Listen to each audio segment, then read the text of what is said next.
As you can see, I like the Atari 2600. What if I told you there was a better Atari? No, I mean like one that actually works. I tried, okay? Atari kind of realized that they fucked up after the 5200. So,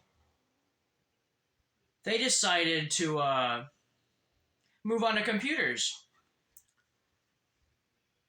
Yeah, that went pretty well for the first two, and then it kind of fell badly. So they went to another numbered console. Hey, this one has working controllers. The Atari 7800 Pro system, because only pros play bad games. I should trademark that. This console actually is kind of interesting in its history. It was test marketed in 1984, technically making it older than the NES.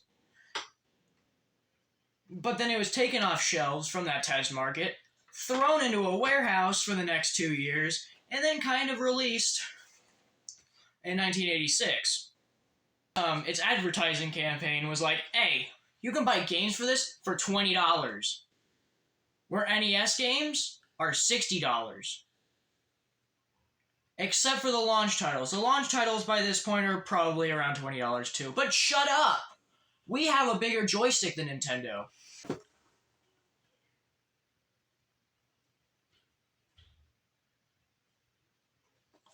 Damn, that is pretty big. Well, this console kind of went as well as you would expect it to. Not very well at all. Nintendo had this policy where, hey, if you want to make games for the Nintendo, you cannot make games for other consoles. Pretty much dooming the 7800 and the Sega Master System right from the start. Hey, this thing has one very important thing. It plays obsolete 2600 games! Who cares? Do it with me.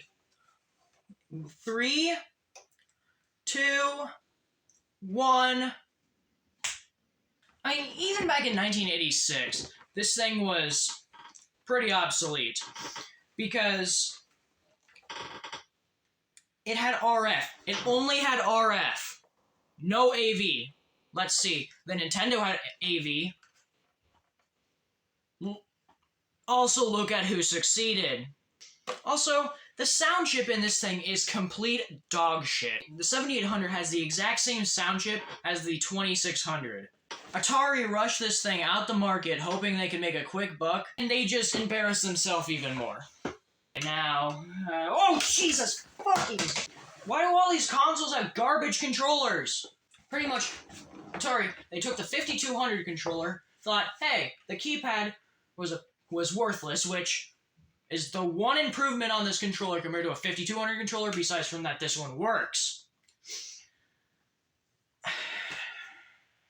They make a somehow even shittier joystick from the 5200 controller. Somehow is just shittier than the 5200. And they have 2 buttons, which feel good, I think. But why? Okay, and here, another thing. Why is the cord still way too fucking short? Yeah, and another thing. I get it, the Master System is guilty of this too. Why is the pause button on the console? Pause button is on the console instead of the controller. Yeah, well, sorry guys. It's old technology. You know, technology can't work forever, so yeah, my 7800 has loose RF, so it don't work. But I do have a 2600 Plus, and 2600 Plus plays this kind of shit. Let's go dig that out of wherever I put it last. I didn't put it in my ass, okay? Stop with those jokes.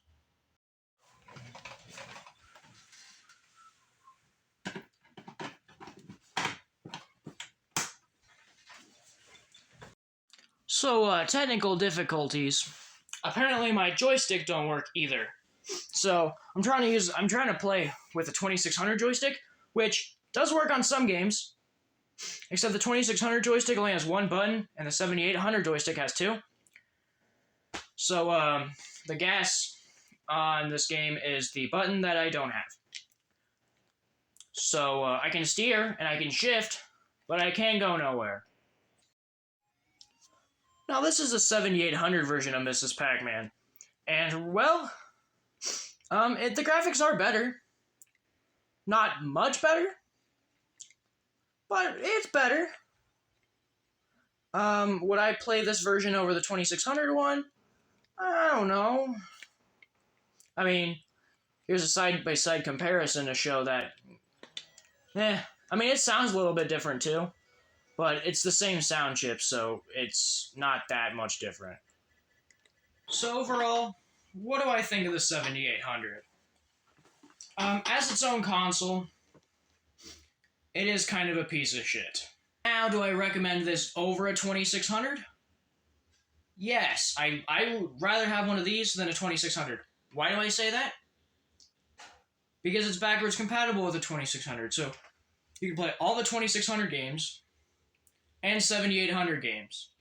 So yeah, they might not be good games, necessarily, but they're more games. It's a cool piece of history, but it isn't really much more than that, and let's admit it, the joysticks suck.